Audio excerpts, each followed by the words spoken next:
Lei oggi parlerà di singolarità. Penso parlare della singolarità come un fenomeno molto importante di società. Je pense parler de la singularité comme un phénomène très important des sociétés. Allora, penso di parlare della singolarità come di un fenomeno molto importante della nostra società. Un phénomène qui s'explique par une série de transformations structurelles, autant au niveau de la production, de la consommation, mais aussi au niveau des institutions. C'est-à-dire que le grand changement, c'est que la singularité, c'était une dimension de la personne et devient de plus en plus une question sociale. Sì, no, però scusa, t'as dit trop de choses. J'ai oublié ce que t'as dit. Des fois, moi, j'ai toujours le problème d'Alzheimer précoce. Donc, arrête-toi juste après avoir dit une première partie, pardon. La singularité a été un phénomène de la dimension personnelle, il devient de plus en plus une question sociale. La singolarità ha caratterizzato l'individuo e sempre di più diventa una dimensione del sociale. C'était un phénomène strictement psychologique et aujourd'hui un grand nombre de changements structurels produisent de la singularité.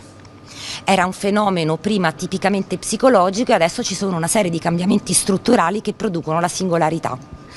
Ces phénomènes sont très visibles au niveau de la production, au niveau de la consommation et au niveau des institutions.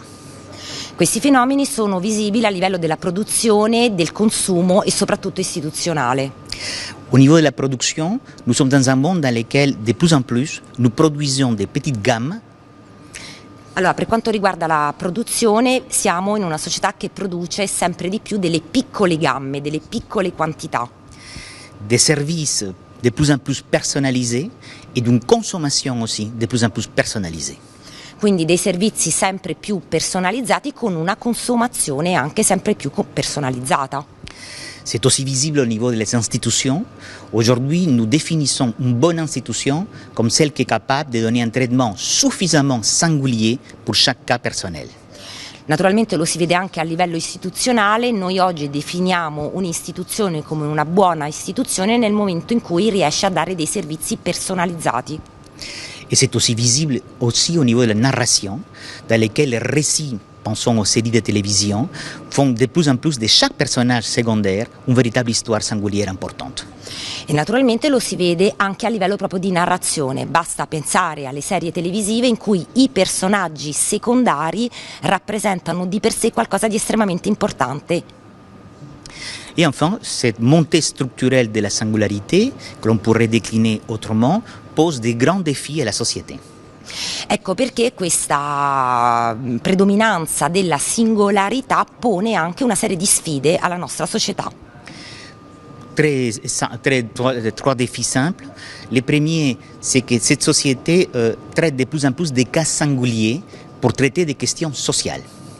Allora, prima sfida, la nostra società tratta delle questioni singolari, individuali, per trattare invece dei problemi che sono sociali.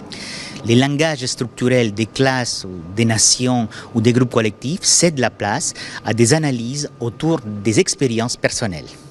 Quello che era il linguaggio sociale, nazionale, quindi dei grandi racconti, in realtà lascia il posto sempre di più al racconto individuale, personale.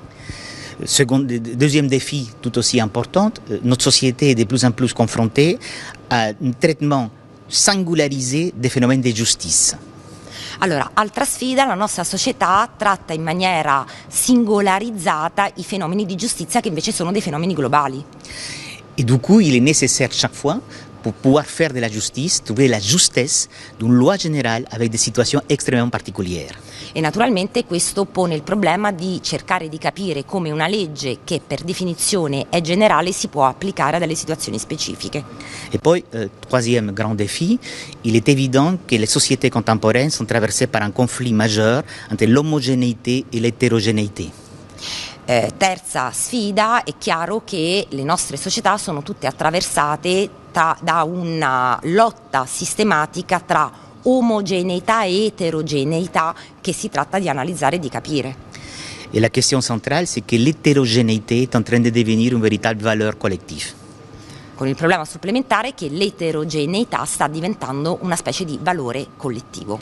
Nous voulons chaque fois être traités de la manière la plus singulière et du coup l'hétérogénéité devient un horizon collectif partagé.